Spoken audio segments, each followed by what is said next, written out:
경쟁자가 없습니다. 전 세계에 단 한 곳뿐입니다. 영하 163도의 극한 속에서 천연가스 한 방울도 새지 않게 막는 그 부품. 일본이 덤볐다가 못 이기겠다며 스스로 손을 뗐고 프랑스조차 인정해버린 그 기술이 한국 시골 공장 하나에 있습니다. 그리고 대통령 앞에서 그 사실을 말한 남자의 아버지는 초등학교 졸업장이 전부인 청년이었습니다. 그 청년의 손에 들린 건 낚싯대 한 대였습니다. 그 충격적인 전말을 지금 공개합니다. 구독과 좋아요를 눌러주시면 한국의 위상이 널리 알려집니다. 한국 화이팅이라고 댓글을 남겨주세요. 안녕하세요. 저는 르노 뒤부아입니다. 프랑스 GTT에서 아시아 총괄 임원으로 20년을 일했습니다. GTT가 어떤 회사인지 모르시는 분들이 많을 겁니다. 그런데 LNG선이라는 단어는 들어보셨을 겁니다. 천연가스를 영하 163도로 얼려 액체로 만든 뒤 배에 실어 나르는 그 거대한 운반선 말입니다. GTT는 바로 그 배의 핵심인 화물창 설계 기술을 손에 쥔 회사였습니다. 전 세계에서 LNG선을 만드는 조선소라면 GTT의 설계도 없이는 화물창을 만들 수 없었습니다. 한국도, 중국도, 일본도 마찬가지였습니다. 그리고 저는 그 구조 안에서 20년을 살았습니다. 제가 아시아 총괄을 맡았던 시절, 한국은 우리의 가장 큰 고객이었습니다. 세계에서 LNG선을 가장 많이 만드는 나라였으니까요. 제 일을 한마디로 설명하면 이랬습니다. 한국 조선소들이 GTT의 설계를 쓰는 대가로 로열티를 받아내는 일이었습니다. LNG선 한 척을 만들 때마다 선박 가격의 약 5%가 우리 회사로 들어왔습니다. 금액으로 따지면 한 척당 평균 130억 원이었습니다. 한국 조선소들이 배를 팔아 남기는 순이익이 보통 배 가격의 10% 정도라는 걸 아신다면 그 이익의 절반 가까이가 설계도 한 장값으로 프랑스에 빠져나간다는 뜻이었습니다. 업계에서는 이런 말이 돌았습니다. 제주는 한국이 부리고 돈은 프랑스가 번다고요. 저는 그 말을 들을 때마다 솔직히 나쁘지 않은 기분이었습니다. 그게 현실이었으니까요. 기술이 없으면 대가를 치러야 하는 것이 세상의 이치였고 우리는 그 이치의 수혜자였습니다. 저는 그 숫자를 처음 계산했던 날을 기억합니다. 파리 본사에서 아시아 담당으로 처음 발령받은 해였습니다. 선임 담당자가 넘겨준 엑셀 파일을 열었을 때 한국 조선소들이 연간 지불하는 로열티 합계를 보고 저도 모르게 멈칫했습니다.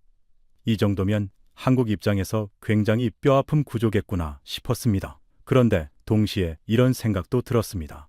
이 구조는 바뀌기 어렵다. 화물창 설계 기술은 수십 년간 실제 운항 데이터와 안전 검증이 쌓여야 신뢰를 받을 수 있는 분야입니다. 선주 입장에서는 검증되지 않은 설계를 쓰겠다고 선택하기가 쉽지 않습니다. 그 신뢰의 장벽이 GTT의 가장 강력한 해자였습니다. 저는 그 해자가 적어도 제가 은퇴하기 전까지는 무너지지 않을 거라 생각했습니다. 한국이 처음 LNG선을 만들기 시작한 건 1995년이었습니다.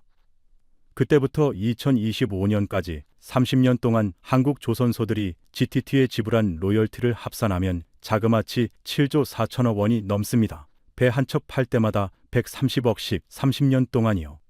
저는 이 숫자를 말할 때 한국 사람들이 어떤 표정을 짓는지 압니다. 입술이 굳어지고 눈빛이 달라집니다. 하지만 어쩔 수 없었습니다. 기술이 없으면 대가를 치러야 하는 게 세상의 이치였으니까요.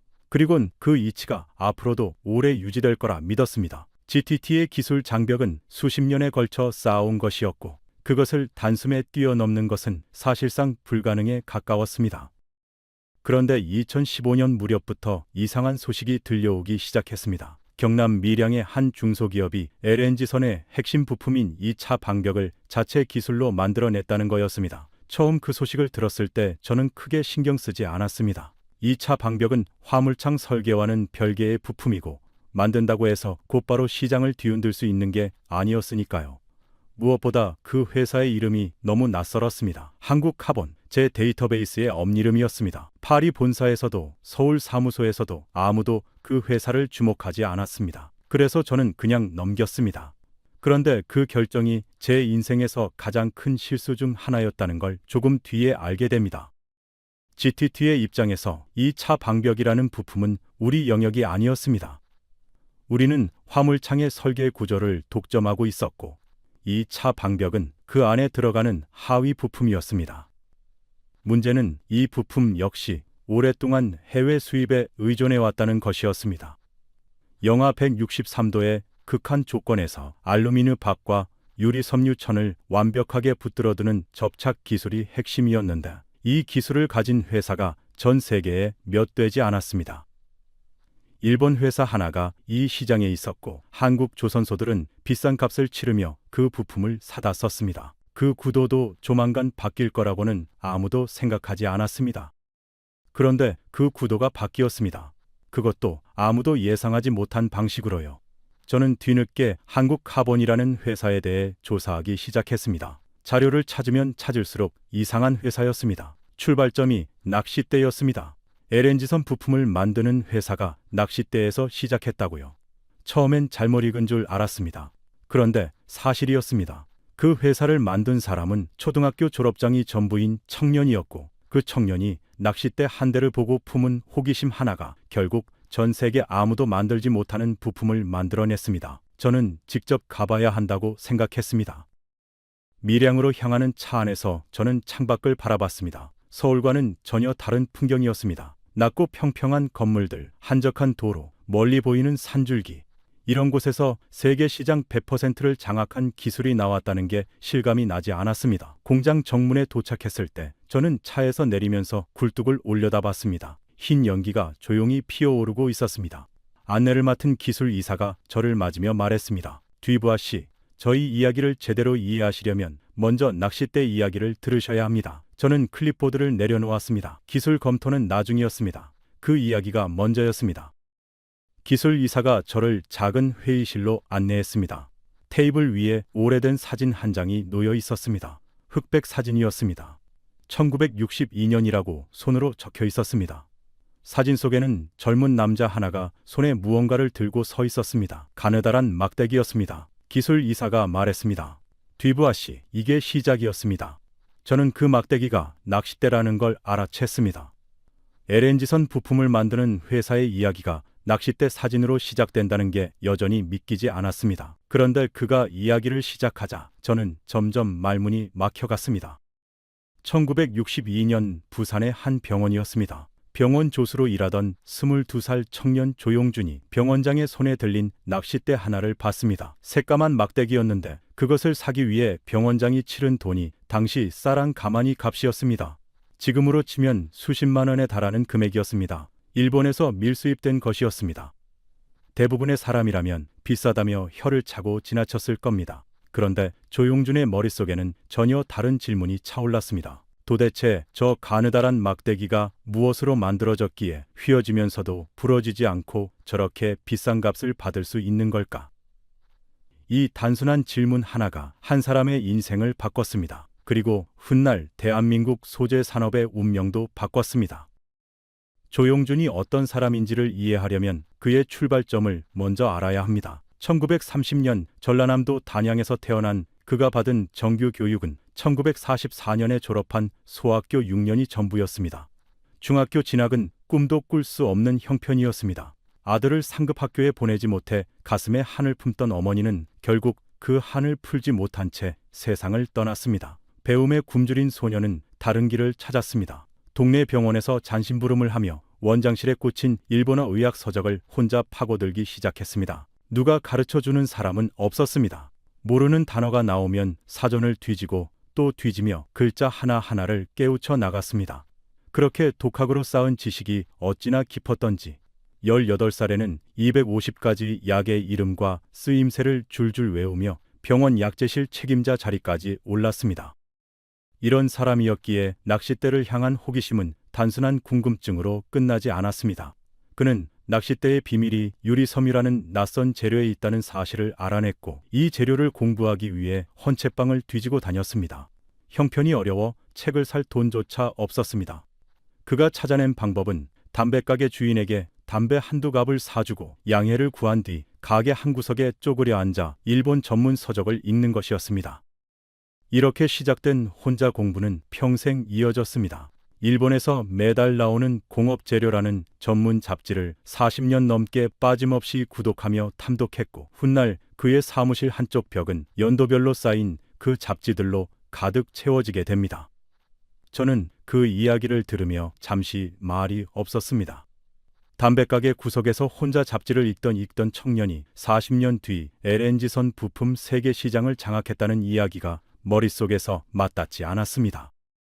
기술 이사가 말을 이었습니다. 1962년 낚싯대를 본 그분이 내린 결론은 단순했습니다. 유리 섬유를 직접 만들어 보자. 당시 우리나라에는 유리 섬유를 만드는 기술도 공장도 전혀 없었습니다. 소재 산업이라는 말 자체가 생소하던 불모지였습니다. 그런데 조용주는 병원 옥상에 작은 작업장을 꾸렸습니다. 일본에서 들여온 유리 섬유 원단을 가져다 수지를 바르고 굽고 다듬기를 수없이 반복한 끝에 우리 손으로 만든 첫 유리섬유 낚싯대가 탄생했습니다. 시행착오를 거듭한 지 1년 만이었습니다. 결과는 폭발적이었습니다. 일본산의 절반도 안 되는 값에 품질은 뒤지지 않는 국산 낚싯대가 나오자 만드는 족족 팔려나갔습니다. 늘어나는 주문을 감당하기 위해 그는 1966년 은성사라는 회사를 차렸고 이 회사는 순식간에 국내 낚싯대 시장을 휩쓸었습니다. 저는 그 대목에서 손을 들었습니다. 낚싯대 시장을 장악했다면 그걸로 충분하지 않냐고요. 그런데 기술 이사가 고개를 저었습니다. 그분은 거기서 멈추지 않았습니다. 오히려 그게 진짜 시작이었습니다. 사업이 커질수록 발목을 잡는 문제가 하나 있었다고 했습니다. 낚싯대의 뼈대가 되는 유리섬유 원단을 전부 일본에서 사와야 했다는 점이었습니다. 보통의 사업가라면 일본 회사에 더 잘 보여서 물량을 안정적으로 받아내려 했을 겁니다. 그런데 조용준의 선택은 정반대였습니다. 원단을 직접 만들기로 한 겁니다. 저는 그 결정이 어디서 나왔는지가 궁금했습니다. 기술 이사가 답했습니다. 그분이 늘 하시던 말씀이 있었습니다. 남에게 의존하는 순간 영원히 끌려다닌다고요. 저는 그 말을 들으며 어딘가 서늘한 기분이 들었습니다. 그 말이 훗날 우리 GTT를 향한 것이기도 했으니까요. 1972년 조용준은 한국 화이바 공업사를 세우고 원단 생산에 뛰어들었습니다. 문제는 돈이었습니다. 현대식 방직기를 살 형편이 못됐던 그는 농촌에서 쓰던 낡은 배틀 2대를 사들였습니다. 첨단 소재를 만들겠다면서 시골 배틀로 시작한다는 것이 누가 봐도 무모해 보였습니다. 그런데 그렇게 짜낸 천이 국내 최초의 유리섬유 원단이었습니다. 품질은 일본 제품에 못 미쳤습니다. 하지만 원단을 짜는데 성공하자 그의 시선은 더 깊은 곳으로 향했습니다. 원단의 재료인 유리섬유 실 그 자체였습니다. 실을 만들려면 모래 같은 원료를 1000도가 넘는 열로 녹인 뒤 백금으로 만든 미세한 구멍을 통해 가느다랗게 뽑아내는 용융로라는 거대한 설비가 반드시 있어야 했습니다. 이 장치야말로 유리섬유 산업의 심장이자 일본이 결코 내주지 않으려던 핵심이었습니다. 기술 이사가 잠시 말을 멈추더니 저를 바라봤습니다. 뒤부아 씨, 여기서부터가 진짜 이야기입니다. 저는 등받이에서 몸을 앞으로 기울였습니다. 1977년 조용준이 용융로를 직접 만들겠다고 선언하자 회사 간부들조차 등을 돌렸다고 했습니다. 그냥 일본에서 설비를 사오자는 의견이 빗발쳤습니다. 하지만 그는 반대했습니다. 일본에서 시설과 기술을 들여오는 순간 영원히 그들에게 끌려다닐 수밖에 없다는 것이었습니다. 그는 일본 공장을 몇 차례 견학했지만 그들은 겉모습만 보여줄 뿐 메모조차 허락하지 않았습니다. 그는 본 것을 머릿속에 새기고 돌아와 관련 서적을 닥치는 대로 모으며 설계에 매달렸습니다. 저는 그 장면을 상상했습니다. 일본 공장 안에서 손에 아무것도 들지 못한 채 눈으로만 기억하려 했을 그 사람을요. 그 집요함이 어디서 나왔는지 담배가게 구석에서 혼자 책을 읽던 청년의 모습과 겹쳐졌습니다. 기술 이사가 자료를 한 장 더 펼쳤습니다. 1977년이라고 적힌 페이지였습니다. 뒤부아 씨, 그 해에 우리나라 수출이 처음으로 100억 달러를 돌파했습니다. 아시나요? 저는 고개를 끄덕였습니다. 한국 경제사에서 상징적인 해라는 건 알고 있었습니다. 그가 말을 이었습니다. 그 100억 달러 중에서 낚싯대 한 품목이 4억 달러를 벌어들였습니다. 세계 시장의 70%였습니다.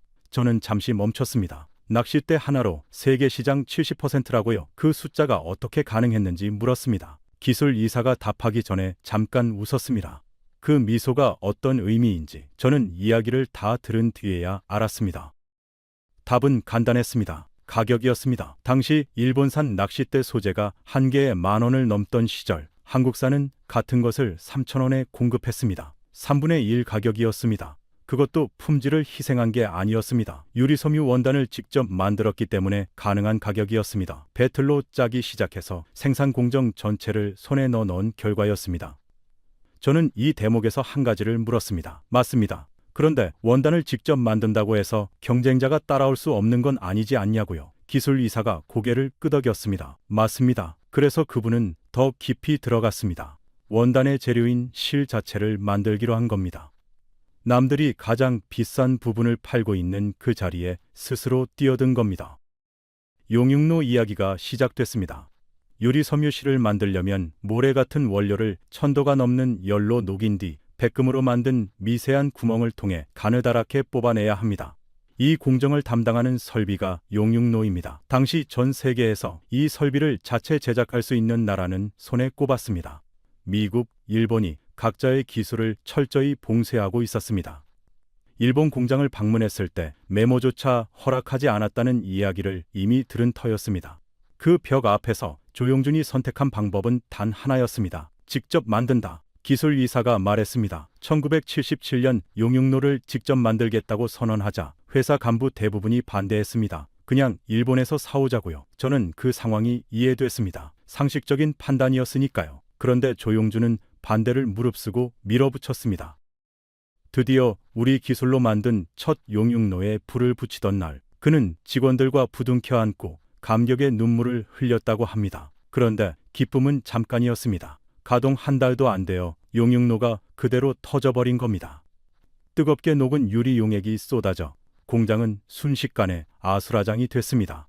자문을 맡았던 일본인 기술자는 자기 충고를 듣지 않은 탓이라며 대놓고 비아냥거렸고, 반대하던 직원들의 차가운 시선이 사방에서 쏟아졌습니다. 저는 그 장면을 상상하며 생각했습니다. 보통 사람이라면 여기서 포기했을 겁니다. 그런데 그는 직원들 앞에 서서 뜻밖의 말을 꺼냈습니다. 기술 이사가 그 말을 전했습니다. 비록 실패했지만 그만큼의 기술을 얻었습니다. 다시 도전하겠습니다. 저는 그 한마디가 이 회사의 모든 것을 담고 있다는 걸 나중에야 알게 됐습니다.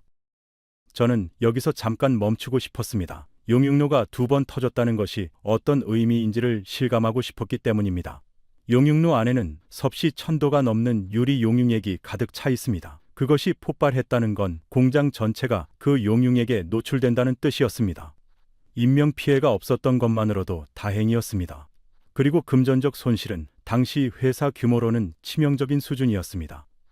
보통의 경영자라면 첫 번째 폭발 뒤에 이미 멈췄을 겁니다. 2번째 폭발까지 버티는 사람은 거의 없습니다.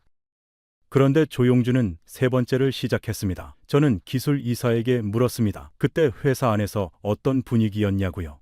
그가 잠시 생각하다 답했습니다. 대부분의 직원들이 이번엔 진짜 끝이라고 생각했다고 합니다. 그런데 창업주 혼자서 흔들리지 않았습니다. 저는 그 말을 들으며 생각했습니다. 혼자서 흔들리지 않는 것, 그게 얼마나 외로운 일인지를요. 곧바로 2번째 용융로를 만들었습니다. 그런데 이번에는 반년 만에 또 터졌습니다. 사내에는 아예 용융로 개발을 그만두자는 반대파가 무리를 이뤘습니다. 그는 이들을 설득하다 끝내 일부 간부를 내보내는 결단까지 내렸습니다. 그리고 3번째 용융로를 세웠습니다. 저는 그 이야기를 들으며 조용히 계산해 봤습니다. 용융로가 한 번 터질 때마다 공장이 멈추고 손실이 쌓이고 사람이 떠나갔을 겁니다. 투자자가 있었다면 진작 철수했을 겁니다. 2번의 폭발을 버텨내고 3번째를 다시 짓는다는 건 보통의 집념이 아니었습니다. 기술 이사가 말했습니다. 3번째 용융로는 석 달이 지나도록 멀쩡히 돌아가며 실을 뽑아냈습니다. 저는 그 말을 듣고 잠시 숨을 고르는 기분이었습니다. 2번의 실패가 아니라 2번의 공부였던 셈이었습니다. 그 방식을 비웃던 일본인 기술자도 직접 공장을 둘러보고는 놀라움을 감추지 못했다고 합니다. 비웃음이 경탄으로 바뀐 겁니다. 결과는 다시 한번 숫자로 증명됐습니다. 1986년 조용준은 밀양에 세운 공장에 가스와 전기를 함께 쓰는 독특한 용융로를 들였는다. 이는 미국과 유럽조차 위험하다며 포기했던 방식이었습니다. 그는 집요한 국산화를 멈추지 않았습니다. 30원을 부르던 코팅 기계를 3억 원에 직접 만들어냈고, 선진국조차 전문 업체에 맡기던 백금 노즐도 직접 깎아냈습니다. 제품도 설비도 모두 자기 손으로 만들어내는 이 길이 그의 방식이었습니다. 저는 이 대목에서 한 가지를 짚고 싶었습니다. 맞습니다. 그런데 낚싯대 시장에서 이긴 게 LNG선 부품과 무슨 상관이냐고요. 기술 이사가 기다렸다는 듯 말했습니다. 바로 그게 핵심입니다. 그분이 용융로를 만들면서 쌓은 건 기술만이 아니었습니다. 어떤 벽 앞에서도 직접 만들겠다는 습관이었습니다. 그 습관이 이후 30년을 결정했습니다. 저는 그 말을 받아 적었습니다. 낚싯대와 LNG선 사이의 거리는 수십 년이었지만 그 두 개를 잇는 실은 하나였습니다. 남에게 의존하지 않겠다는 지교함. 그리고 아직 진짜 이야기는 시작도 되지 않았습니다. 1984년 조용주는 한국카본이라는 새 회사를 세웠습니다. 이번에 그가 눈독 들인 것은 유리섬유보다 훨씬 가볍고 강한 꿈의 소재, 탄소섬유였습니다. 한국카본은 이 탄소섬유에 수지를 입힌 프리프레그라는 중간재를 국내 최초로 만들어냈습니다. 처음에는 낚싯대와 골프채 같은 스포츠 용품뿐이었지만 그의 머릿속에는 훨씬 더 큰 그림이 그려지고 있었습니다. 이렇게 가볍고 튼튼한 소재라면 사람을 태우는 거대한 탈 것도 만들 수 있지 않을까. 낚싯대에서 시작된 질문이 이제 열차와 버스로 향하고 있었습니다. 기술 이사가 말했습니다. 그분은 항상 소재의 응용 범위를 먼저 상상하셨습니다. 지금 시장이 없어도 언젠가 필요해질 때 준비된 사람이 되겠다는 거였습니다. 저는 그 말이 이 회사 전체를 관통하는 철학이라는 걸 느꼈습니다.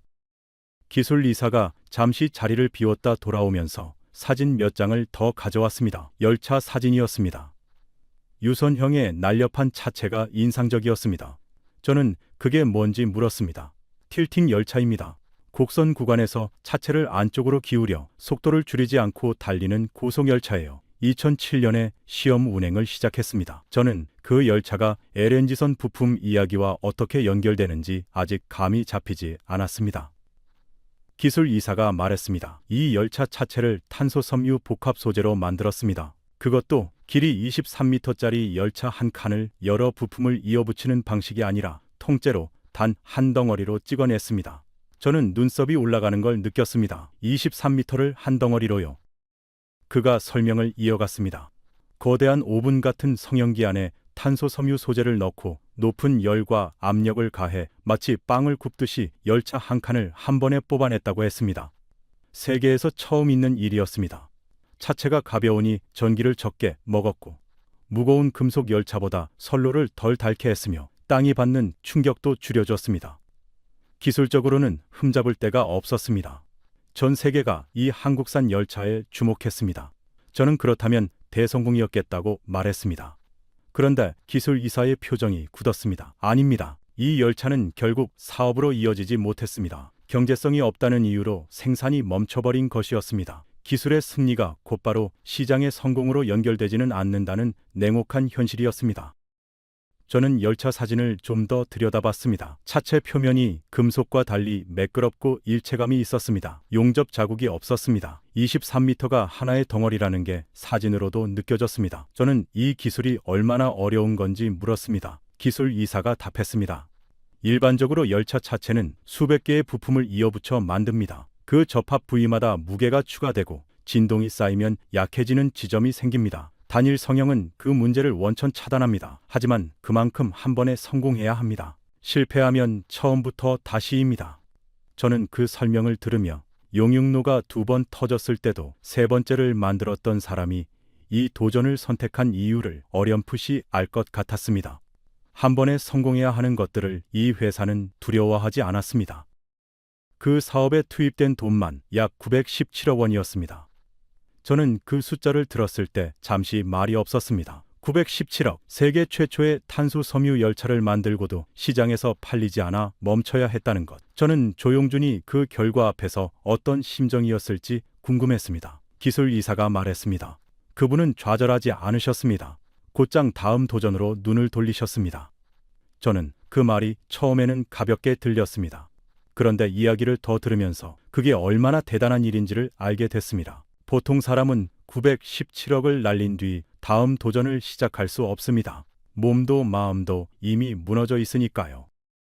다음 도전은 친환경 버스였습니다. 네덜란드 기업과 손잡고 차체부터 내장재까지 전부 복합 소재로 만든 굴절 버스를 2009년에 선보였습니다. 그리고 가장 널리 알려진 작품이 남산을 오르내리던 전기버스였습니다. 유리섬유 강화 플라스틱으로 차체를 만든 초경량 저상 전기버스였는데 전기버스를 실제 노선에 투입한 세계 최초의 사례였습니다. 2010년 당시 서울시장까지 참석한 가운데 화려한 개통식이 열렸고 귀여운 외형의 이 버스는 큰 화제를 모았습니다. 저는 그 버스 사진을 보며 생각했습니다. 이쯤 되면 성공이 이어졌겠구나. 그런데 기술 이사가 또 고개를 저었습니다.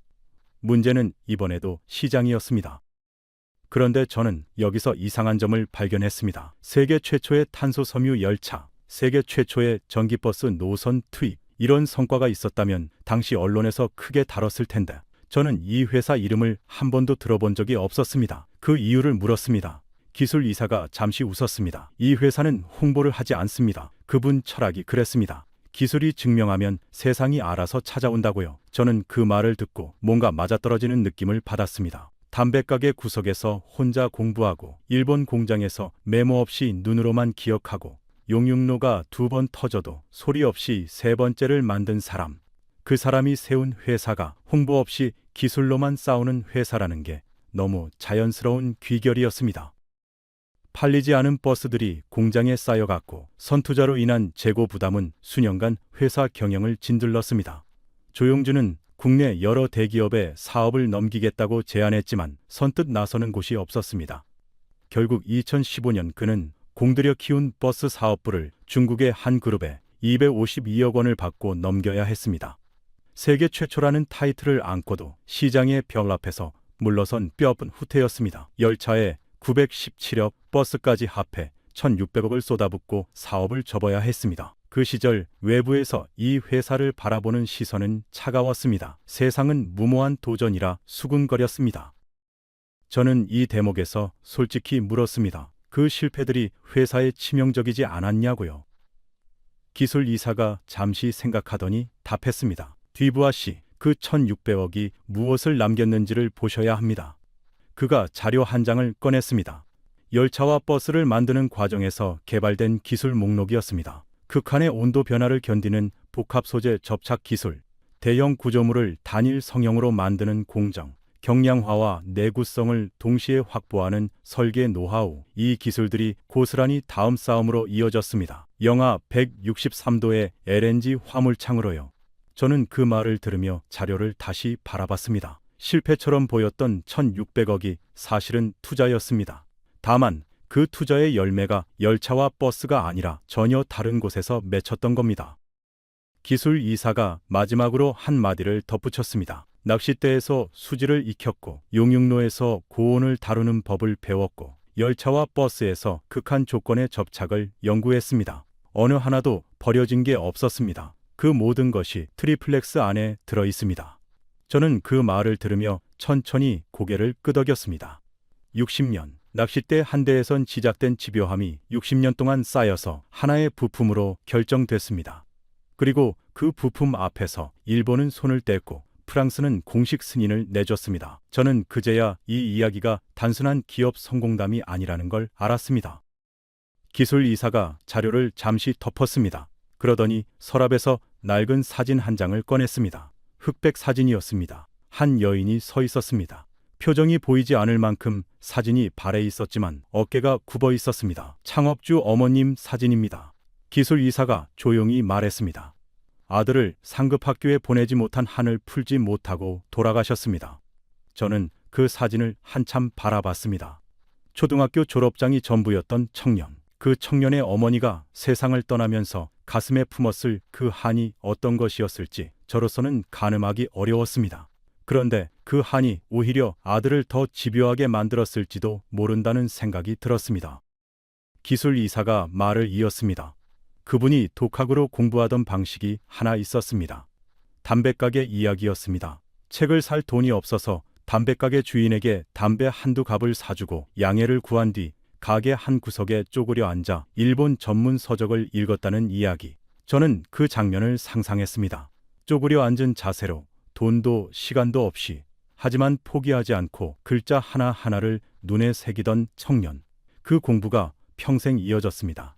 일본에서 매달 나오는 공업재료라는 전문 잡지를 40년 넘게 빠짐없이 구독했습니다. 기술 이사가 말했습니다. 그분 사무실 한쪽 벽이 그 잡지들로 가득 찼습니다. 연도별로 정리해서요. 40년치가 빼곡했습니다.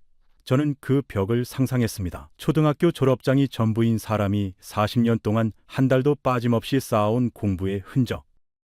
기술 이사가 말을 잠깐 멈추더니 창밖을 바라봤습니다. 그리고 다시 저를 향해 말했습니다. 뒤부아 씨, 그분이 돌아가신 게 2019년입니다. 저는 그 말을 듣고 가슴이 먹먹해졌습니다. 낚싯대를 본 게 1962년이고 돌아가신 게 2019년이었습니다. 57년입니다. 57년 동안 하나의 질문을 붙들고 살았습니다. 더 깊이, 더 직접, 더 자립적으로. 그리고 그 57년의 끝에서 세계시장 100% 독점이라는 숫자가 나왔습니다. 저는 그 숫자가 처음에는 단순한 비즈니스 성과처럼 들렸습니다. 그런데 이 이야기를 다 들은 지금은 달리 보였습니다. 그 100%는 57년이라는 시간의 무게였습니다. 담배가게 구석, 터진 용융로, 팔리지 않은 버스들, 그 모든 것이 쌓여 만들어진 숫자였습니다. 저는 그 이야기를 듣다가 문득 제 자신을 돌아봤습니다. 저는 프랑스 최고의 공과 대학을 나왔습니다. 대학원까지 마쳤습니다. GTT에 입사할 때 제 학력이 큰 무기가 됐습니다. 그런데 지금 제 앞에 있는 이 이야기는 그런 학력 없이도 전 세계 시장을 장악하는 기술을 만들어냈습니다. 담배가게 구석에서 쪼그려 앉아 읽은 책들이 정규 교육을 받은 수천 명의 엔지니어들이 만들지 못한 것을 만들어냈습니다. 저는 그게 어떻게 가능한 건지 물었습니다. 기술 이사가 잠시 생각하다 답했습니다. 그분은 모르는 걸 창피하게 여기지 않으셨습니다. 모르면 찾고 찾아도 모르면 직접 해보는 게 당연한 거라고 하셨습니다. 용융로가 2번 터졌을 때 이야기로 다시 돌아왔습니다. 첫 번째 폭발 뒤 직원들 앞에서 비록 실패했지만 기술을 얻었으니 다시 도전하겠다고 했을 때 그 말을 들은 직원들의 반응이 어땠는지를 물었습니다. 기술 이사가 말했습니다. 어이없다고 생각한 분들도 많았다고 합니다. 공장이 난장판이 됐는데 그 자리에서 기술을 얻었다니요. 그런데 나중에 직원들이 그 말의 의미를 알게 됐다고 합니다. 저는 그 의미가 뭔지 물었습니다. 왜 터졌는지를 정확히 알았다는 뜻이었습니다. 처음 터진 이유가 뭔지 모르면 두 번째를 만들어도 또 터집니다. 하지만 이유를 알면 다음엔 다르게 만들 수 있습니다. 그분에게 실패는 정보였습니다. 저는 조문수 회장, 창업주의 아들에 대한 이야기도 물었습니다. 아버지의 뒤를 이어 회사를 이끌고 있는 사람이었습니다. 기술 이사가 말했습니다. 회장님은 아버님 방식 그대로 경영하십니다. 직접 만든다, 의존하지 않는다. 대신 한 가지를 더하십니다. 사람을 지킨다는 거예요. 저는 사람을 지킨다는 말이 무슨 뜻인지 물었습니다. 밀양이라는 이 지방 도시에 남겠다는 겁니다. 회사가 잘 될수록 서울이나 수도권으로 가라는 제안이 많습니다. 더 좋은 인력을 구할 수 있고 물류도 편합니다. 그런데 회장님은 여기를 떠나지 않겠다고 하셨습니다. 이 지역 사람들과 함께 성장하겠다는 아버님의 뜻을 지키겠다는 거였습니다. 저는 그 말을 듣고 생각했습니다. 세계 시장 100%를 가지고 있는 회사가 지방 도시를 떠나지 않겠다고 버티고 있다는 것. 그것도 하나의 집요함이었습니다. 두 번째 폭발 뒤에도 마찬가지였습니다. 반대파 간부들을 내보내는 결단을 내리고 세 번째 용융로를 세울 때 그의 나이는 이미 50대에 가까웠습니다. 첫 낚싯대를 본 게 32살이었고 유리섬유를 공부한 게 30대였으며 용융로를 직접 만들겠다고 나선 게 47살이었습니다. 보통 사람이라면 나이가 들수록 안정을 원합니다. 실패를 2번 겪으면 더욱 그렇습니다. 그런데 이 사람은 반대로 갔습니다. 기술 이사가 말했습니다. 그분이 늘 하시던 말씀이 있었습니다. 해봤다는 경험이 쌓이면 두렵지 않다고요. 무서운 건 해보지 않은 것이지 해봤는데 실패한 건 두렵지 않다고요. 저는 그 말을 듣고 잠시 눈을 감았습니다. 기술 이사가 조문수 회장의 대통령 면담 이야기를 꺼냈습니다. 회장님이 대통령 앞에서 회사 이야기를 하셨을 때 2가지를 말씀하셨다고 합니다. 하나는 2차 방벽이 세계 시장 100%라는 것. 그리고 다른 하나는 회사는 잘 되는데 사람이 없다는 것이었습니다. 저는 두 번째 말이 더 마음에 걸렸습니다. 세계 시장을 독점하고 있는 회사가 사람이 없다고요. 기술 이사가 설명했습니다. LNG선 수주가 늘어나면서 생산 능력을 키워놨는데 그 정교한 기계를 다룰 기술자가 부족합니다. 젊은 사람들이 이 지역으로 오려 하지 않아요. 산부인과조차 없는 곳에 결혼해서 아이를 낳고 살겠냐는 거죠. 저는 그 말을 듣고 이 회사가 안고 있는 모순을 느꼈습니다. 기술로는 세계를 이겼는데 사람 문제로는 지방 소멸이라는 현실 앞에 속수무책이었습니다. 세계 최강의 기술도 담배가게 독학도 용융로 3번도 이긴 집념이 그 벼 앞에서는 다른 방법을 찾아야 했습니다. 저는 창밖을 바라봤습니다. 밀양의 저녁이 내려앉고 있었습니다. 공장 굴뚝에서 연기가 조용히 피어오르고 있었습니다. 저는 이 공장이 서 있는 이 자리가 한때 아무도 올 생각을 하지 않던 시골 산업단지였다는 걸 떠올렸습니다. GM 군산 공장이 문을 닫을 때처럼 지방 산업이 무너지는 뉴스가 넘치던 시절에도 이 회사는 밀양을 떠나지 않았습니다. 기술 이사가 말했습니다. 창업주가 이곳을 선택하신 이유가 있었습니다. 여기 사람들과 함께 성장하겠다는 뜻이셨습니다. 회사가 잘 되면 지역도 함께 잘 돼야 한다고요. 저는 그 말이 단순한 지역 사랑 이야기가 아니라는 걸 느꼈습니다. 남에게 의존하지 않겠다는 그 철학이 사람에게도 지역에게도 똑같이 적용된 거였습니다. 기술 이사가 마지막으로 한 가지를 꺼냈습니다. 조용준이 직접 적은 메모 한 장이었습니다. 종이가 낡고 색이 발해 있었습니다. 한자와 일본어가 섞인 메모였습니다. 젊은 시절에 쓰신 겁니다. 유리섬유 구조에 대한 계산이 적혀 있습니다. 저는 그 메모를 받아들었습니다. 글씨가 빼곡했습니다.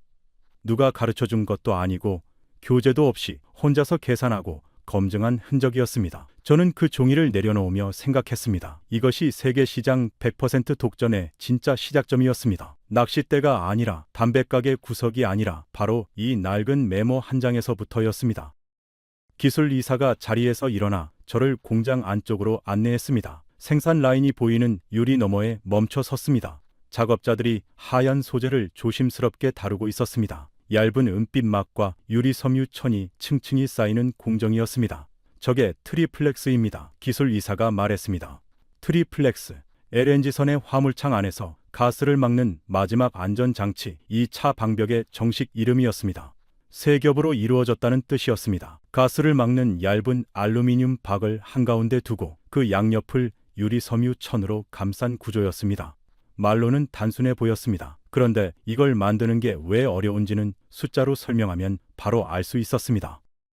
영하 163도, 이게 핵심이었습니다. LNG는 천연가스를 액체로 만들기 위해 그 온도까지 냉각합니다. 화물창 안에서 트리플렉스는 그 온도에 계속 노출됩니다. 그리고 배가 항구에 들어올 때는 상온으로 올라옵니다. 수백 도씨의 온도 변화가 반복되는 겁니다.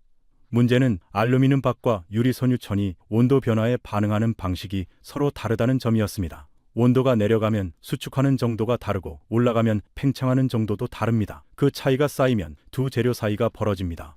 틈이 생깁니다. 그리고 그 틈으로 영하 163도의 액화가스가 스며들면 배 전체가 위험에 빠집니다.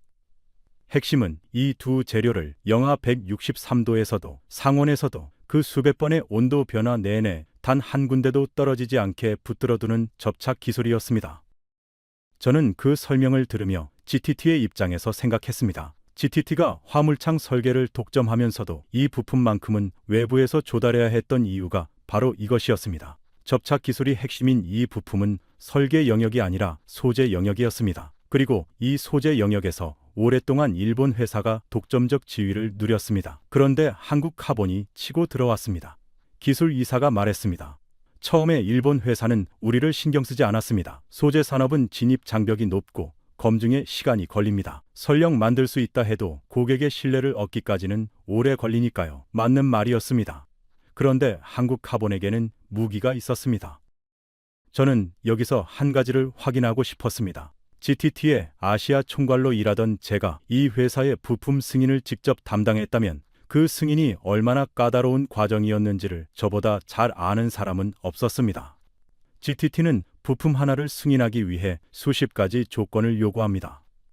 영하 163도 환경에서의 장기 노출 시험, 수백 번의 온도 사이클 반복 후 접착 상태 검증, 실제 파도 충격에 준하는 진동 시험, 그리고 모든 시험 결과를 담은 방대한 문서 제출. 웬만한 대형 화학 회사도 이 과정을 통과하는데 수년이 걸립니다.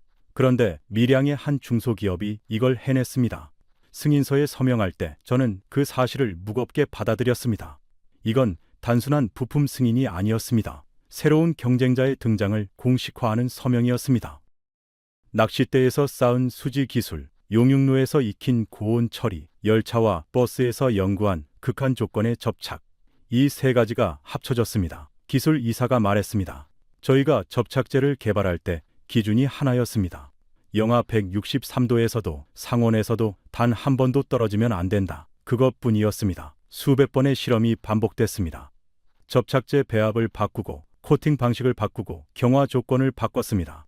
그리고 마침내 두 종류의 트리플렉스를 모두 자체 기술로 만들어내는데 성공했습니다. 단단한 형태의 VSA와 곡선 부위에 들어가는 유연한 형태였습니다. 기술 이사가 말했습니다. 단단한 형태, 즉 VSA를 만들 수 있는 회사는 지금 이 지구상에 우리 한 곳뿐입니다. 저는 그 말을 듣고 잠시 말이 없었습니다. 그 다음은 검증이었습니다. 기술이 있어도 고객의 신뢰를 얻지 못하면 시장에 들어갈 수 없습니다. LNG선 화물창의 설계를 독점하고 있는 GTT의 공식 승인이 필요했습니다. 저는 그 승인 과정을 알고 있었습니다. GTT는 화물창 안에 들어가는 모든 부품에 대해 극도로 엄격한 검증을 요구합니다. 수십 차례의 성능 시험, 장기 내구성 평가, 실제 운항 조건 시뮬레이션. 웬만한 대기업도 통과하기 쉽지 않은 관문이었습니다. 한국화보는 2015년부터 더 강한 신소재를 적용한 새로운 트리플렉스 개발에 착수했고 이듬해 완성했으며 오랜 검증 끝에 GTT의 공식 승인을 받아냈습니다. 저는 그 승인서를 직접 봤습니다. GTT 아시아 총괄이었던 제 서명이 들어간 문서였습니다. 저는 그 순간을 기억했습니다. 솔직히 말하면 승인을 내줄 때 이 회사가 이 시장을 장악하게 될 거라고는 생각하지 못했습니다. LNG 사업 부문의 성과는 숫자로도 증명됐습니다. 회사의 LNG 관련 수주 금액이 2013년에 이미 1조 원을 넘어섰습니다. 그 공로로 조문수 회장은 국가로부터 은탑 산업훈장을 받았습니다. 그리고 고객의 범위도 넓어졌습니다. 한국 조선소만 LNG선을 만드는 게 아니기 때문에 중국 조선소들까지 한국의 이 부품을 찾기 시작했습니다. 선주들이 멤브레인 방식의 화물창을 고집하는 한 그 안에 들어가는 이 차 방벽은 결국 밀양을 거쳐야 했습니다. 저는 이 흐름이 어디까지 갈지를 가늠해 봤습니다. LNG선 수요는 에너지 전환이 이루어지는 한 계속 늘어날 겁니다. 천연가스가 탄소 배출을 줄이는 전환기 에너지로 주목받을수록 LNG를 실어 나르는 배도 늘어나고 그 배 안에 들어가는 부품도 늘어납니다. 그 흐름의 끝에 이 밀양 공장이 있었습니다. 그런데 숫자가 나왔습니다. 신제품은 상온에서 잡아당기는 힘을 견디는 강도가 기존보다 50% 높았습니다. 영하 170도의 혹독한 환경에서도 10% 더 단단했습니다. 그리고 반복되는 충격을 버텨내는 능력은 무려 350% 향상됐습니다. 저는 그 수치들을 보며 생각했습니다. 단순히 만들 줄 아는 수준이 아니었습니다. 세계 최고 수준으로 끌어올린 것이었습니다. 기술 이사가 말했습니다. 그 결과가 나왔을 때 일본 회사가 어떻게 했는지 아십니까? 저는 고개를 저었습니다. 가격 경쟁을 해봤지만 우리를 이길 수 없다며 스스로 이 시장에서 손을 뗐습니다. 저는 그 말이 어떤 의미인지를 천천히 되새겼습니다. 밀려난 게 아니라 자진 철수였습니다. 그게 더 무서운 이야기였습니다. 현재 단단한 형태 VSA는 전 세계에서 이 공장 한 곳만 만들 수 있습니다. 유연한 형태는 전 세계 공급량의 70%가 이 공장에서 나옵니다. 선주들이 가장 선호하는 멤브레인 방식의 화물창에 들어가는 이 차 방벽은 사실상 대부분 이 밀양 공장을 거칩니다. 저는 유리 너머 작업자들을 다시 바라봤습니다. 조용히 묵묵히 하얀 소재를 다루고 있었습니다.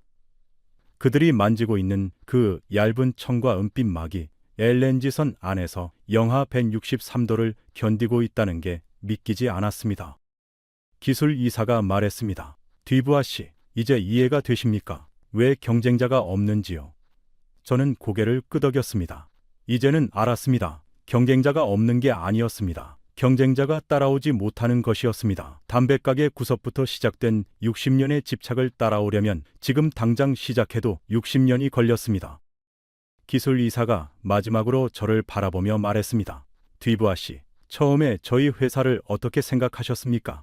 저는 솔직히 답했습니다. 밀양이라는 이름도 몰랐고 한국카본이라는 회사도 몰랐다고요. 그가 고개를 끄덕였습니다. 많은 분들이 그러십니다. 저희는 홍보를 하지 않습니다.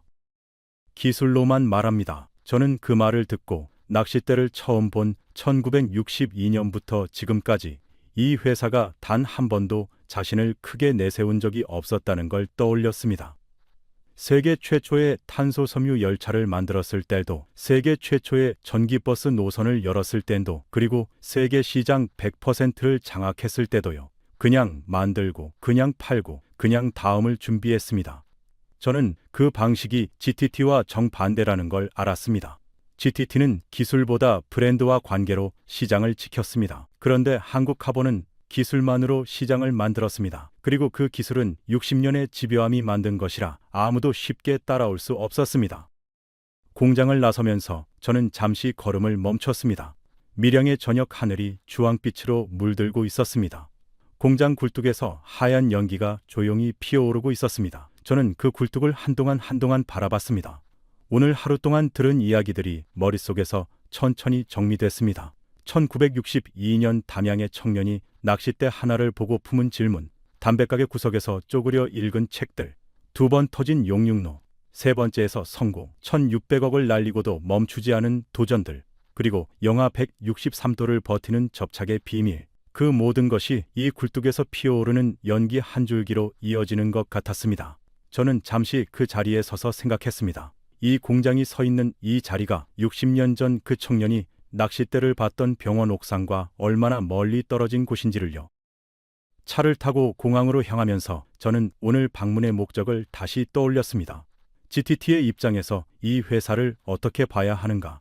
경쟁자인가? 파트너인가? 그런데 밀양을 나오는 지금 그 질문이 더 이상 의미가 없어졌습니다. 이 회사는 GTT가 어떻게 보든 상관없이 이미 자기 자리를 만들어냈습니다. 우리가 설계를 독점하는 동안 이 회사는 부품을 독점했습니다. 우리가 30년 동안 로열티를 받는 동안 이 회사는 60년 동안 기술을 쌓았습니다. 그리고 지금 세계 시장에서 대체 불가라는 자리는 우리가 아니라 이 밀양 공장에 있었습니다. 저는 운전기사가 라디오를 켜는 것도 몰랐습니다. 머릿속에서 다른 소리들이 더 컸으니까요. 저는 파리 본사에 돌아가서 써야 할 보고서를 머릿속으로 정리했습니다. 뭐라고 써야 할지는 이미 분명했습니다. 한국카본은 GTT의 승인을 받은 공급사를 넘어섰습니다. 이 회사가 없으면 LNG선의 핵심 부품 공급에 문제가 생깁니다. 파트너십을 강화해야 합니다. 그리고 한 줄을 더 써야 한다는 걸 알았습니다. 우리가 30년 동안 한국에서 받아온 7조 4천억 원이라는 숫자를 생각할 때 이제는 반대 방향도 고려해야 한다고요. 기술의 흐름이 바뀌고 있었습니다. 한국은 더 이상 우리 설계를 받아 쓰는 나라만이 아니었습니다. 저는 조용준이라는 이름을 다시 떠올렸습니다. 2019년에 돌아가셨다고 했습니다. 낚싯대를 본 1962년부터 치면 57년이었습니다. 그분은 이 회사가 세계 시장 100%를 장악하는 것을 보셨을까요? 기술 이사에게 물어보지 못한 게 아쉬웠습니다. 어머니가 한을 품고 돌아가셨다는 이야기가 기억에 남았습니다. 아들을 상급 학교에 보내지 못했다는 그 한. 그런데 그 아들은 초등학교 졸업장 하나로 전 세계 누구도 만들지 못하는 것을 만들었습니다. 대통령 앞에 앉은 손자는 전 세계 시장의 100%를 우리가 갖고 있다고 말했습니다. 어머니가 그 말을 들을 수 있었다면 어떤 표정이었을까요? 저는 그 생각이 오래 머릿속에 남았습니다. 비행기가 이륙했습니다. 창밖으로 밀양의 불빛들이 점점 작아졌습니다. 저는 눈을 감았습니다. GTT의 아시아 총괄로 20년을 일하면서 저는 한국을 늘 같은 시각으로 봤습니다. 배를 만드는 나라, 기술은 우리가 주고 돈은 우리가 받는 구조. 그런데 오늘 밀양에서 저는 그 시각이 절반만 맞았다는 걸 알았습니다. 배를 만드는 동안 부품도 만들고 있었습니다. 우리가 설계를 팔고 있는 동안 그들은 소재를 쌓고 있었습니다. 그리고 그 소재가 이제는 세계가 찾아오는 것이 됐습니다. 담배가게 구석에서 혼자 쪼그려 앉아 책을 읽던 청년이 뿌린 씨앗이 60년 뒤 이 굴뚝에서 연기로 피어오르고 있었습니다. 가장 집요한 호기심이 가장 오래 남습니다. 저는 그 문장이 이 이야기의 전부라고 생각했습니다. 낚싯대 하나를 보고 저렇게 비싼 이유가 뭘까라는 질문 하나가 60년을 달려 LNG선의 심장부까지 닿았습니다. 아무도 가르쳐주지 않았고 아무도 믿어주지 않았으며 두 번 폭발하고도 세 번째를 시작했습니다. 그 집요함이 영하 163도를 버티는 부품이 됐습니다. 그리고 그 부품 앞에서 일본은 손을 뗐고 프랑스는 승인을 내줬습니다. 이 이야기가 의미 있으셨다면 구독과 좋아요, 그리고 주변에 널리 공유해 주세요. 대한민국 파이팅입니다. 지금까지 감동 라이프였습니다. 감사합니다.